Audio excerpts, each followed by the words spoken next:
आलोक जी, मैं दो बातों का आपका, चूंकि मैं यहाँ पर ग्राउंड पे हूँ तो मैं आपको दो चीजों का जवाब जरूर देना चाहती हूँ। बसेस, हाँ आप सही कह रहे हैं, बसेस, लेकिन मैंने दोनों पक्षों को देखे हैं। प्रधानमंत्री नरेंद्र मोदी के नाम की होर्डिंग्स की भी बसेस यहाँ पर चल रही थी, और कुछ विरोधी, और वो जो विरोध की बात आप कर रहे हैं ना, देश विरोध की श्रेणी में मैं उसे रखूंगी, इसलिए रखूंगी क्योंकि जब मनमोहन सिंह यहाँ पर आए थे न्यूयॉर्क में, और यूनाइटेड नेशंस में उस दौरान एक कार्यक्रम भी हुआ था, मनमोहन सिंह के लिए भी ना उस समय ऐसे ही लेकर आते थे। वो सरकार विरोधी नहीं होता है, वो देश विरोधी होता है, उसको हम छोड़ दें। बाकी सब आपके सवाल वाजिब है और मुझे लगता है कि गौरव जी को उसका जवाब जरूर देना चाहिए। लेकिन विवेक काटजू भी हमारे साथ जुड़ गए हैं, पूर्व सेक्रेटरी एमईए के। विवेक काटजू जी, एक सवाल जो आलोक जी ने उठाया, जिसमें जब ज्वाइंट सेशन था उसके बहिष्कार की बात की, उन लोगों की बात की, उन सेनेटर्स की बात की जो कि नहीं आए प्रधानमंत्री को वहां पर सुनने के लिए, क्या यह सामान्य है? क्योंकि दोनों देश लोकतंत्र हैं, अमेरिका में भी जो लोग नहीं इत्तेफाक रखते हैं वो नहीं आ सकते, इसे कितना सीरियसली लेना चाहिए?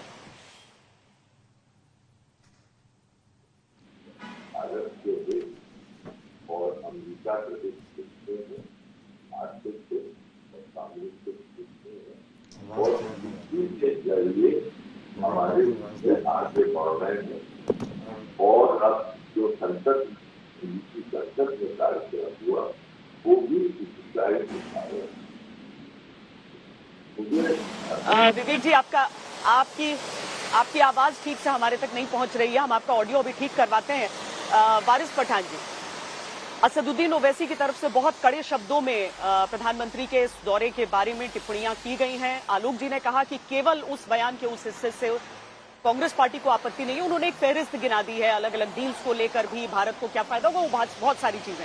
लेकिन चूंकि आपकी पार्टी का स्टैंड केवल माइनॉरिटी के हिसाब से उठाया हुआ एक सवाल है, इसीलिए मैं आपसे विस्तार से समझना चाहती हूं कि क्या वाकई इन सारी जो बराक ओबामा की तरफ से जो टिप्पणी की गई उसे आप इस पूरे दौरे पर हावी मान रहे हैं? देखिए, देश के प्रधानमंत्री वहां गए, वहां पर सवाल किया गया तो उन्होंने सवाल जवाब में दिया, डेमोक्रेसी की बात की, रिलीजियस डिस्क्रिमिनेशन की बात की। उन्होंने कहा सबका साथ, सबका विकास, सबका विश्वास और सबका प्रयास हमारे देश के अंदर होता है। मगर तो देखा यह जा रहा है कि रिलीजियस डिस्क्रिमिनेशन तो आप खुद देख लिया, फिलहाल की बात है मणिपुर के अंदर 300 से ज्यादा चर्चेस को जला दिया। किस तरह से डिस्क्रिमिनेशन क्या ये नहीं है? रिलीजियस डिस्क्रिमिनेशन की आप बात करते हो, यहाँ पे हर आए दिन मुसलमानों को कभी गौ रक्षक के इस पे, गाय की तस्करी के नाम पे, कभी जेएसआर नहीं बोला उसके नाम के ऊपर मॉब लिंचिंग कर दिया जाता है। प्रधानमंत्री खामोश बैठते हैं। रिलीजियस क्या डिस्क्रिमिनेशन नहीं है यहाँ पे। सबका साथ सबका विकास की आप बात करते हो, मुसलमानों को तो आपने पॉलिटिकली एकदम गुली कर दिया ना। आपके पास कोई एमएलए मुसलमान है ना एमपी, और पहली मर्तबा कैबिनेट ऐसा हो गया कि जिसके अंदर एक भी मुसलमान मिनिस्टर भी नहीं है। तो क्या इक्वालिटी, राइट्स, ये सबको आप तो खत्म कर दिया, लेकिन आप वहां पर जाकर बोलते हो कि नहीं हमारे यहाँ तो डेमोक्रेसी है, बड़ा हम सबको सब अलाउड करते हैं बोलने का, तो क्या डिस्क्रिमिनेशन नहीं है?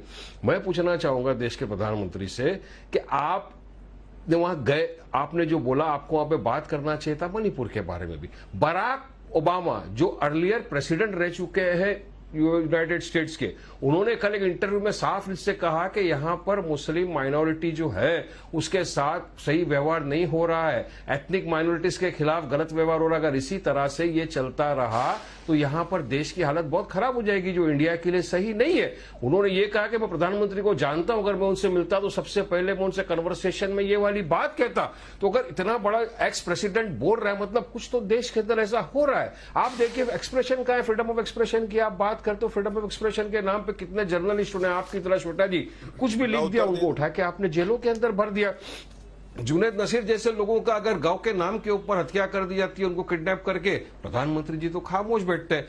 अरे यही नहीं, कितने इनके लोग, भाजपा के, आरएसएस के लोग आए दिन मुसलमानों के खिलाफ धर्म सांसद के नाम के ऊपर बेबुनियाद बातें करते रहते हैं कि बेटा कलम कागज छोड़ दे, तलवार उठा, मुसलमानों का नरसंहार कर दे। तो क्या ये थ्रेट्स रिलीजियस डिस्क्रिमिनेशन नहीं है? तो इसके बारे में प्रधानमंत्री को बोलना चाहिए था ना कि हाँ मैं हिंदुस्तान में भी जाके बोलूंगा इसके बारे में कि इस तरह की चीजें नहीं होना चाहिए।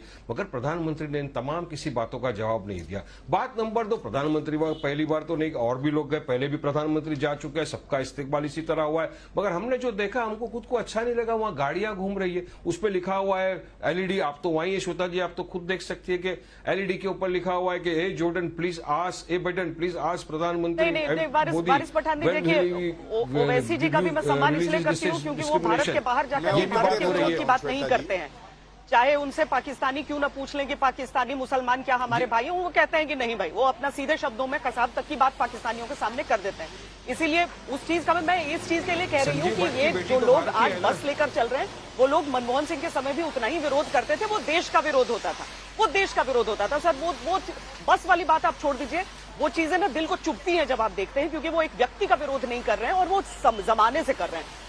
वो छोड़ दें हम, लेकिन बाकी विरोध की बात हम जरूर कर सकते हैं, उन सवालों की बात हम जरूर कर सकते हैं। विवेक काटजू भी हमारे साथ जुड़ गए। विवेक काटजू जी, बराक ओबामा का ये स्टेटमेंट अमेरिका की क्या एक हम इस हिसाब से समझ सकते हैं कि एक पूर्व राष्ट्रपति जिनकी आवाज आज भी मजबूत है, न केवल अमेरिका में बल्कि समूचे विश्व में उसको अहमियत दी जाती है, उनके स्टेटमेंट को आप कैसे देखते हैं?